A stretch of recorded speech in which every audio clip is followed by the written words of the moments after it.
Da, da, da. We are live. Good morning. Very good morning to you here from the United Kingdom of potentially sunniness and a slope day this afternoon. Can't wait. It's going to be sun.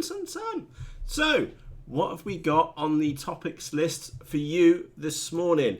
The chat is a bit wild this morning. We've been having a damn good chit chat this morning, as you can see above my head, with it catching up above me. Right. Excuse me. Topic number 1 is a new flight mode has been invented. We have a model dedicated to the new flight mode on our screens right now. Pay close attention to the title of the item, and there are some key product specifics which we'll be looking at very shortly.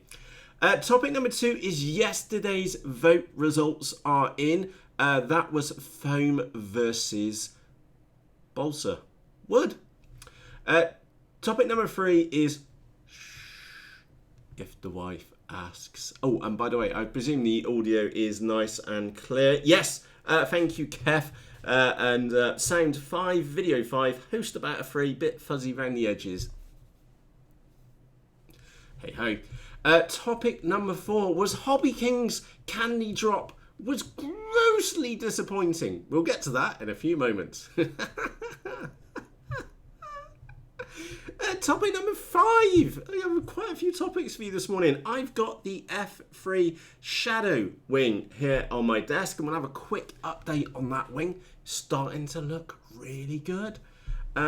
Topic number 6 is going to be the main chat of the day, which is the Traveller plane is here next to me. It's been built up, but there are 2 little minor annoyances with the model, which I will share with you in a few moments' time. So let's get into topic number 1, which is a new flight mode has been invented for us RC modelers. Now, the thing is that it doesn't really have any special requirements, and Banggood have come out with a dedicated model to the new VTAT mode. Now, you may be wondering, Matt, I've heard of VTOL before. No, this is a brand new mode which has been invented right here in the United Kingdom of sunniness called VTAT, and it's called Vertical Takeoff and Tree. Look! It's even been put on Banggood. Arcbird VTAT, they've employed some of my trademark technology called Vertical Takeoff and Tree on there. So it's a new flying wing, which, to be honest, it's a little bit overpriced to say the least. That's why we don't have one in the shopping cart at the moment. Does look, I do like the idea, by the way, let's not knock this model at all.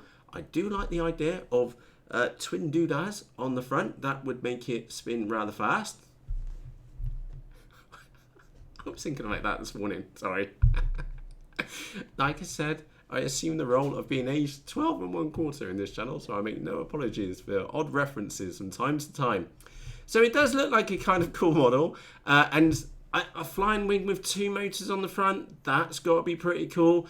Extra fast would make it quieter because it's not a pusher combination.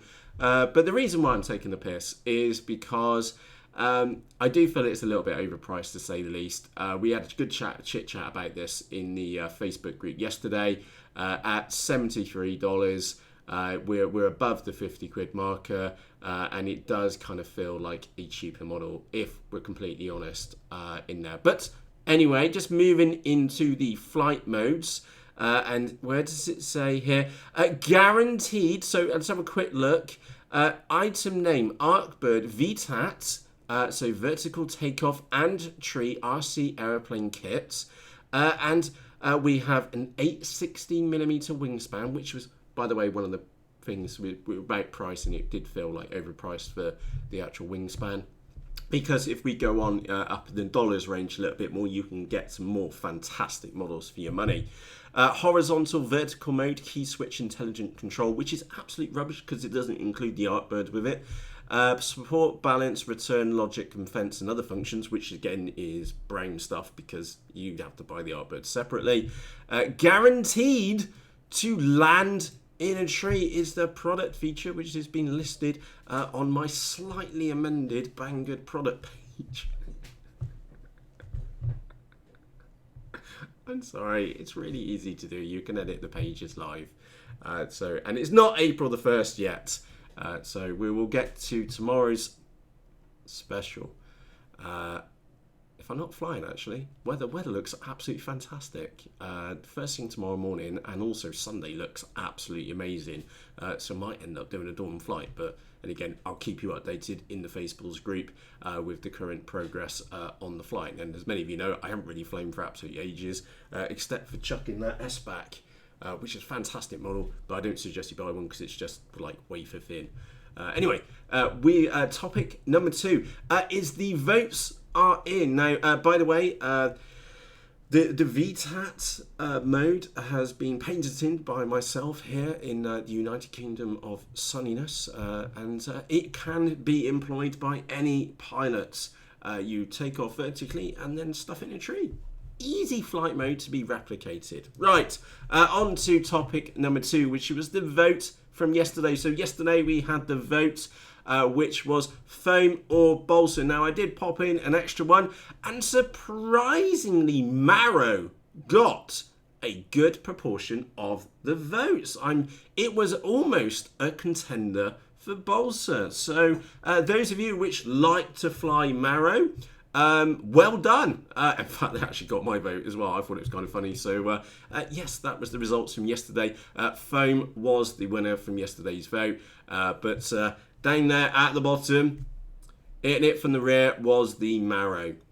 Right, and that brings us on to my favourite section of them all. Let's get across to Shout Out Corner. Like I said, this is my favourite section. Now, I can actually cheat.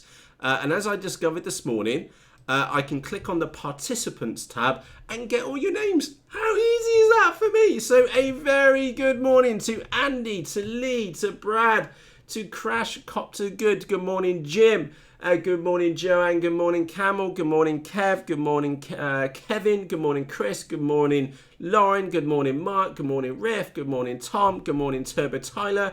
That list is a complete fail because I also know that Ruds was in here this morning as well. And bollocks, I've lost the live chat. Let me hit reload on the screen. Aha, you're back again. So apologies if I missed your name. Carlin, as well, apologies. I tried using the Participants tab in the top right hand corner and that was a complete fail. So if I haven't said good morning to you, I do apologise, but you can keep an eye on the live chat above my head when we move back to the main screen. So a very good morning, good afternoon, or good evening, wherever you are in the world. And good morning, Andy, and good morning, Dav, as well. So let's... and Olin, good morning too. No, I've lost my screen, so let's get back there. Brilliant. Right, topic number 3 is... Oh, yeah. If the wife asks. There was a little model which turned up on Banggood yesterday. Now, I'm a complete cheapskate because the way I view it is that I'm not really interested in a fantastic paint job on a model. I've got a couple of cans of spray paint here. And also, I did look at this model in more detail and I don't really feel that it's a great training model. It has like the aspects of a training model, but I don't think it can take a single slap into the ground. It's a Super EZ, 1 meter wingspan, which is that big in American. And apologies, I don't know what it is in inches. Scrolling down, if we have a look at it now, let's go and turn my head off. There we go.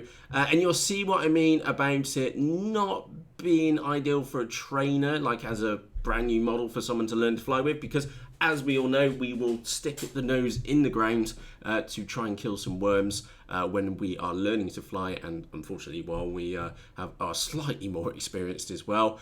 The motor mount does look like a bit of an afterthought, to be frankly honest, and the reason why I bought it is because I want to see if it's complete crap or not, and we will find out very shortly because it's already been dispatched from Banggood, and it looks like a sub Bolsa frame which it's been made out of, and then it's got some like 3mm EPP sheet on top. Now, It's got a single boom out to the rear of the model for the elevator, at least, in there. It could be a really lightweight floaty model, which does sound pretty cool. By the way, this channel is called Rag the Nuts Off, but turn my head back on. But I also not only like going fast, but I also like just to potter around with a little bit of FPV. Now that may sound a little bit daft, but honestly, after a hard week's at work, and there's nothing like going 110, 140 miles an hour in a mini track, you know, absolutely mental. But I've only got a limited number of batteries of those, like 5, and we need something else to fill the rest of the time in with, you know, and there's nothing quite sat back in the chair, goggles down, and just pottering around and enjoying the view. This one could be one of these models, but we don't know just yet, so we will find out very shortly what it's like. Though it does come in, it does have some snazzy paint schemes available for it. I didn't choose the nice, pretty version. I just went for the plain white because it was $30, and I'm a complete cheapskate at times. So we will find out very shortly. So let's have a look at topic number 4. Oh yeah, Hobby King.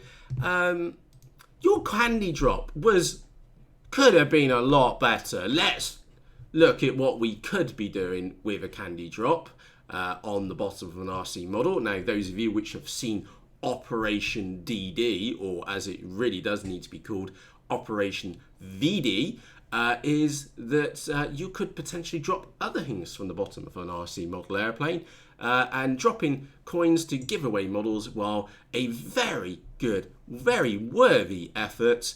I'm afraid it's not on the scale of Project DD, I'm afraid. But I don't think we'll ever see Hobby King do or endorse Hobby King, Project VD. Nice little Hobby King short. I thought it was actually pretty cool. Really good idea, well edited, and it got a like button for me. So if you haven't seen that yet, there is a link to that in the video description as well. Let's have a quick look at what's going on in the chat. Brad, you'll have to try a sailboat. I don't think it'll fly very well, Brad, to be honest. Camel is already shouting cement mixer. I like your thinking.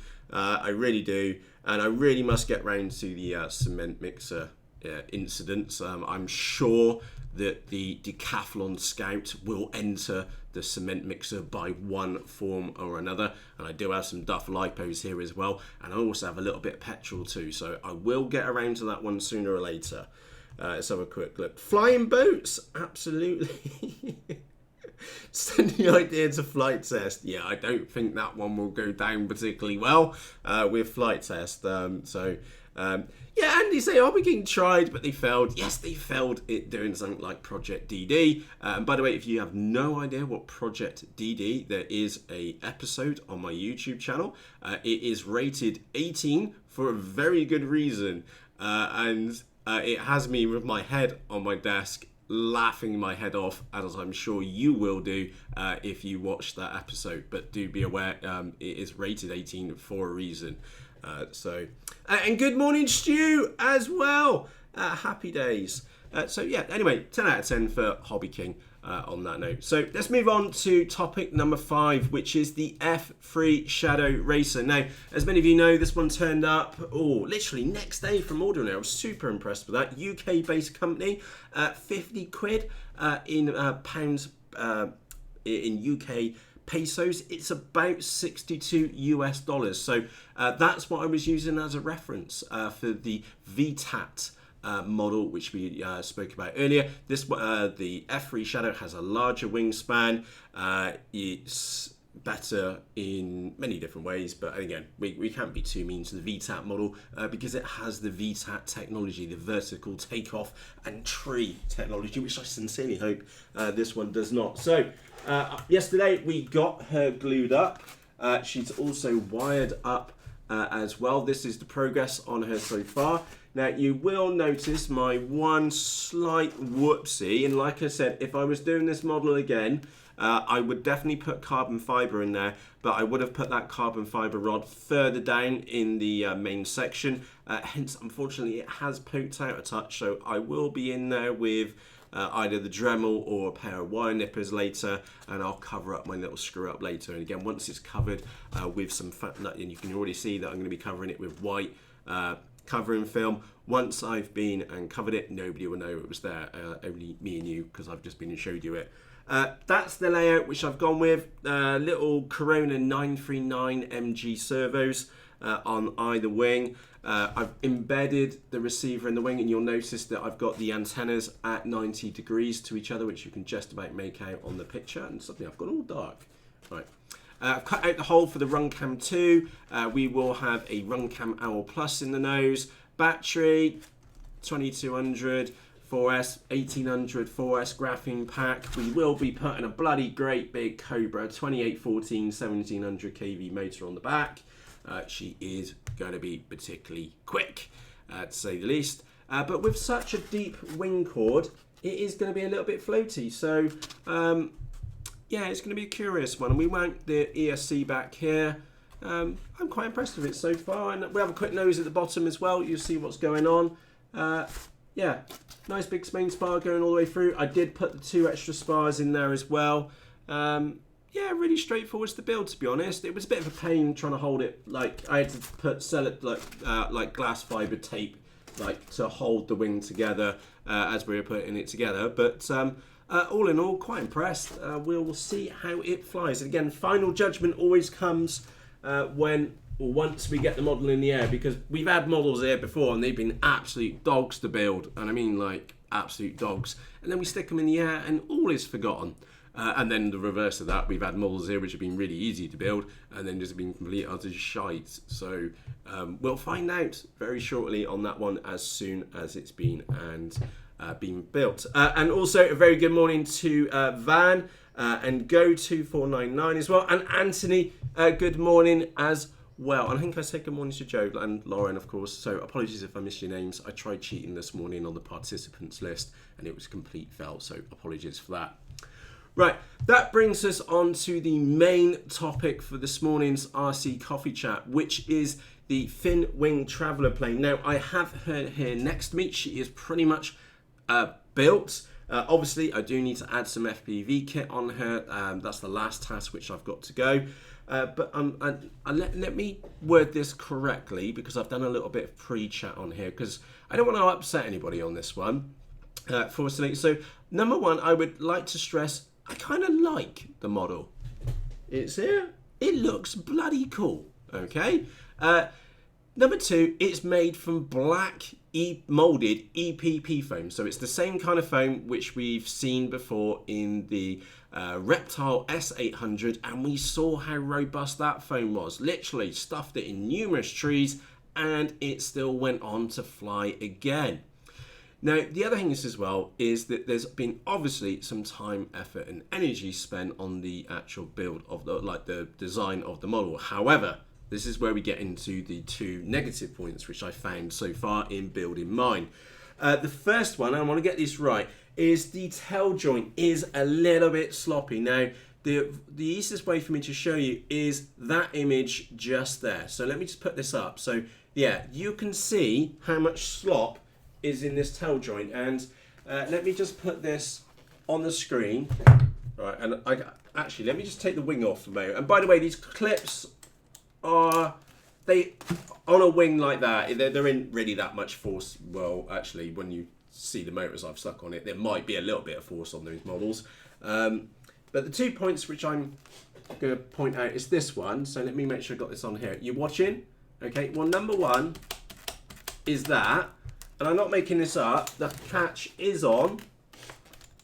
Okay, the catch is on, but you can, there's about 3 mil, maybe 4 mils worth of slop in there.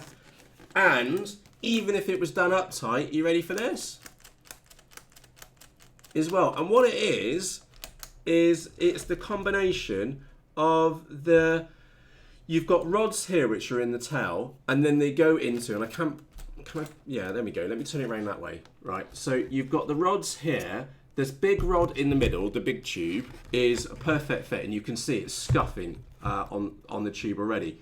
But these two smaller rods or tubes either side is that when they go into these white tubes up here in the main part of the fuselage, is either those holes are too big or these rods are too small, which then goes and gives it its slop. So what am I going to do to mine? I'm tempted to do two things actually. Number one is put a cut out or mold out a plywood plate, which maybe I can either embed in the tail section so it slots in and stops that motion like that. Or the other thing, which I'm frankly going to go and do, is just stick some tape around it. So that's what I'm going to go and do. Tape the tail on. So that's negative point number one. Okay, and remember, we need to put this into perspective. Is that it was an extremely fast build, to say the least, and I have grossly overpowered it, which I quite impressed with, to be honest. But we'll discuss that in a moment. And the other thing, which is you'll see that there was obviously some time, effort, and energy made in building this model, in the molding process, and how it went all together. It's pretty well made. However, it all kind of got forgotten on the bottom. Okay, and you'll only just be able to make this out because I found a big roll of black glass like reinforced tape. So I put some of that black tape on the bottom. I thought it would look better than the white, the clear stuff, which looks absolute cack. But my point being is do it from the top there. So where we got the ESC here, okay, is that you need to like hold your cables down somehow or another, and then where the servo wire which goes in, which you can't really see because I've covered up with tape, there is no hole there. So I had to get the blowtorch out and a piece of wire, heat up the piece of wire, and then poke through to get the hole through. So that was completely forgotten about. You do have a trench there for the servo cable to go down into the model, but there's no hole there. So you're going to have to either cut out a hole for the servo connector, or you're going to need to do what I did, which is get like an old push rod, heat it up with blowtorch, and then melt your way in. And the same goes also for the ESC wires as well. You've got two motors either side, but you've got no way of getting the ESC wire in, nor do you have a way of getting the power lines there, power lines into the model down in here. Again, you're left to your own devices to cut out the holes. So I do feel that would have been a really nice addition for a nice little hole for the servo connector. Again, they obviously spent some time and effort on the design of this model, because you do have a servo hole here in where the rudder is. In the elevator. No, it was in the rudder. So that servo in there, that piece of black molded foam was already glued in, and you did have this hole to push the servo connector down. So like I said, it was well thought out, but it completely got forgotten on the bottom. So that's my two negatives for this model so far. I will I have bodged my way out of it. It looks kind of good actually. It's quite kind of like seamless underneath there. I'm glad I found that black tape. And this tail bit is my real concern. Now, that's the negative sides, okay? On the positive side, like I said, I kind of like it. It's got a nice look to it. It looks very aerodynamic. It does exactly what it says on the tin, is that it will fold down to a small amount of space. The tail piece coming off is really straightforward. There is a thumb screw for the rudder fin up there as well, and it's relatively easy to get in there to unplug it as well. So overall, not bad attempt, to be fair, but there are some definite things which need to be considered in, say, version 2 at a later date. And good morning, Jazzy, and good morning, Steve, as well. Just saw two new names pop up in the chat. Now, I have been and slightly overpowered mine. I have a pair of D2826 2200 kV motors on mine. Now, you may be wondering, Matt, why have you put such a large can motor on there? Is in short because yesterday I was wrong. You can fit a 6-inch prop on this model. I must admit that tri-blades really do look the part.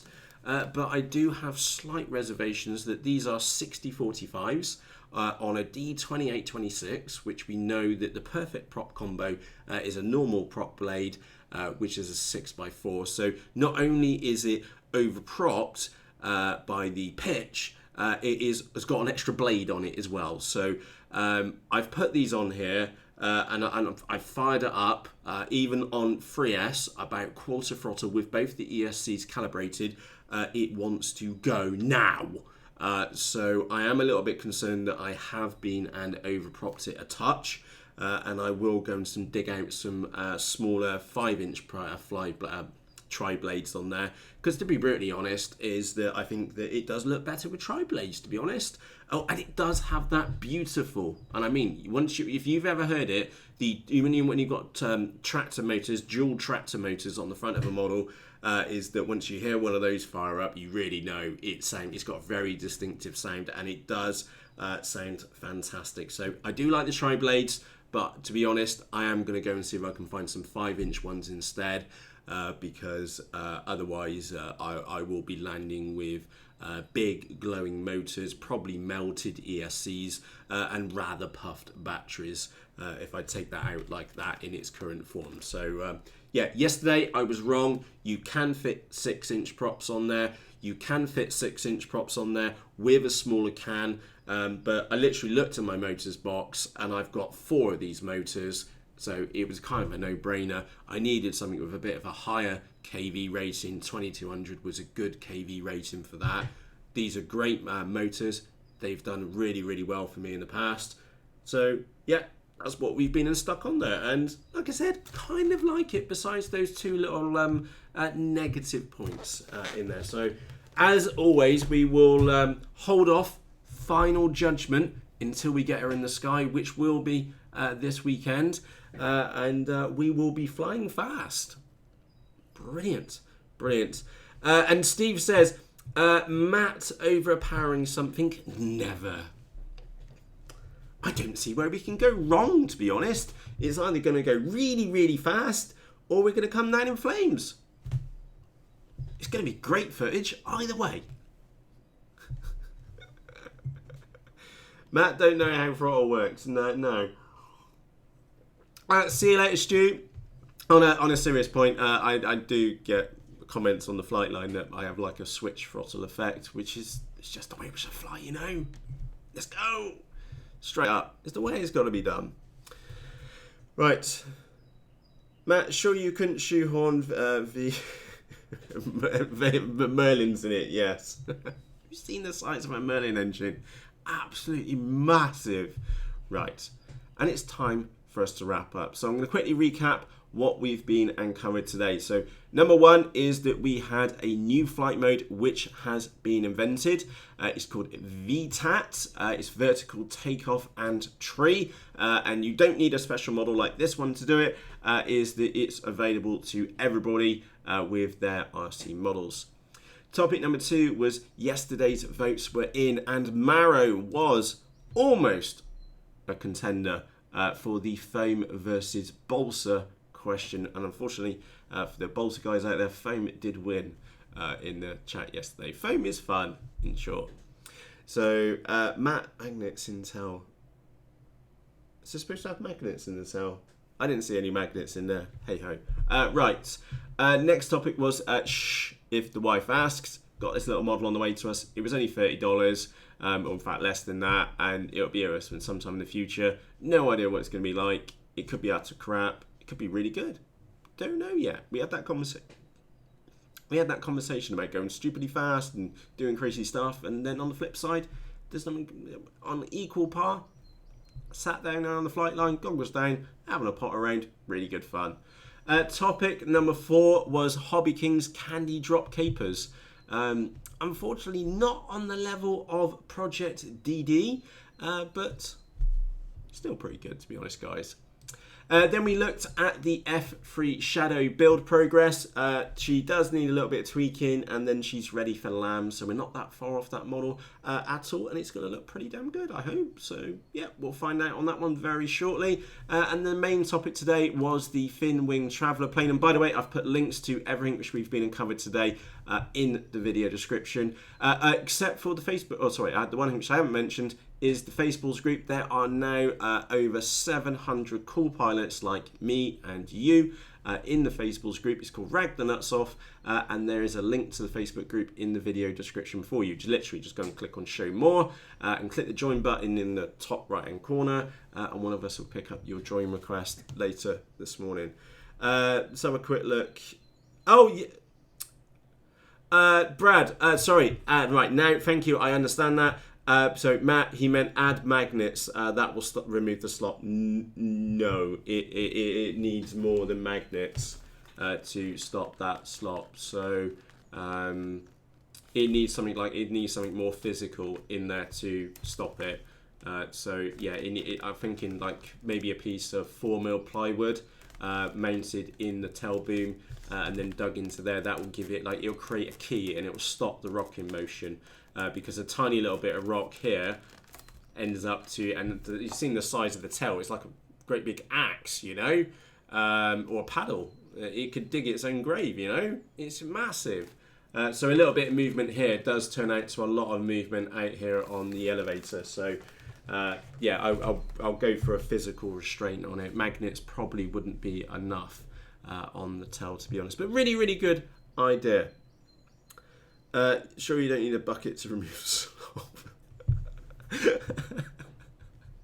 Right, moving on, and that was the topic. That was the main topic for today. Like I said, I do want to stress, I do kind of like the model. It was a super quick build, really was. A lot of the model was well thought out. A lot of negatives could be said for using the aluminium tube in there, because it has none of the it has all the bad traits of glass fiber, and it has none of the good traits of carbon fiber. So yeah, it's a bit of a shame on that one, but it does work, and it is a solid fixing except for that tail area. And like I said, the underside is like, it kind of got forgot in the molding process, so you are going to have to cut your way in to the fuselage to get your power lines and your servo lines in, or you are going to need to do what I did, which was get a push rod, blowtorch it, and then melt your way in, and that kind of worked pretty well. And also, because you're dealing with two motors, what I did in mine, I soldered mine up, the power connections inside the model as well, which make sure you put something else underneath it. So on that note, it is time for us to wrap up. Thank you for joining us here today for today's RC Coffee Chat. If you have enjoyed today's RC Coffee Chat, do me a favour, press the thumbs up or the like button underneath this video. It all helps. If this is your first time here for an RC Coffee Chat, we typically run these every single day at 6 a.m. GMT, which obviously changes wherever you are based in the world. And if you're not yet subscribed, underneath this video there's a little red button which says Matthew Ogborn. I'm Matt, by the way, welcome aboard. And click the subscribe button if you would like to be notified of when the next episode is out. Press the little bell icon next to it, and YouTube will notify you. And with that said, today, or this afternoon, looks like it might be a slope soaring day. There's plenty of sun out, there's a nice breeze, the weather's quite warm, summer is on our way. Happy days. So on that note, I'm off. Thank you ever so much for joining me today. And on that note, cheerios!